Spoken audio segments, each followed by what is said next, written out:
नाजरीन,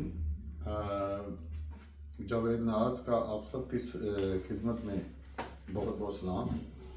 तो आज मैं कुछ अशार मैंने लिखे हैं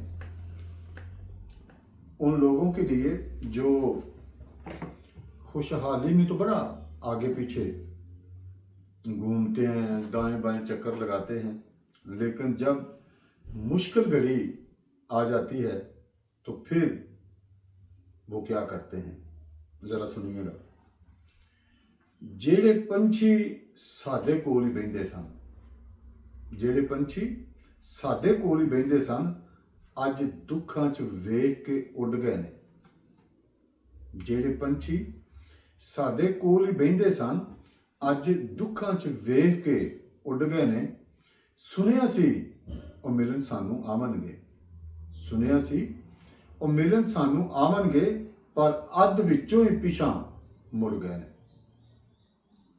ਸਾਨੂੰ ਵੇਖ ਕੇ ਇਸ ਮੁਸੀਬਤ ਦੇ ਵਿੱਚ, ਸਾਨੂੰ ਵੇਖ ਕੇ ਇਸ ਮੁਸੀਬਤ ਵਿੱਚ ਸਾਰੇ ਆਪਣੇ ਆਪਣੇ ਘਰਾਂ ਨੂੰ ਤੁਰ ਗਏ ਨੇ। ਸਾਨੂੰ ਵੇਖ ਕੇ ਇਸ ਮੁਸੀਬਤ ਵਿੱਚ ਸਾਰੇ ਆਪਣੇ ਆਪਣੇ ਘਰਾਂ ਨੂੰ ਤੁਰ ਗਏ ਨੇ।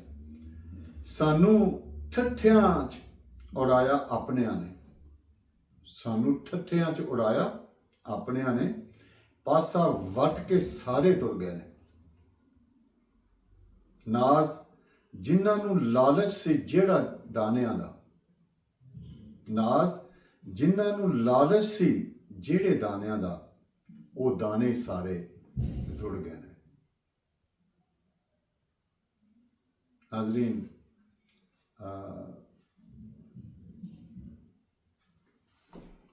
आपको ज़रूर ये नज़म पसंद आई होगी, गौर से सुनिएगा और मेरे चैनल को सब्सक्राइब ज़रूर कीजिएगा, लाइक करें और दूसरों तक शेयर भी करें, ताकि इस तरह की नॉलेज जो है वो सब तक पहुँचे कि अपने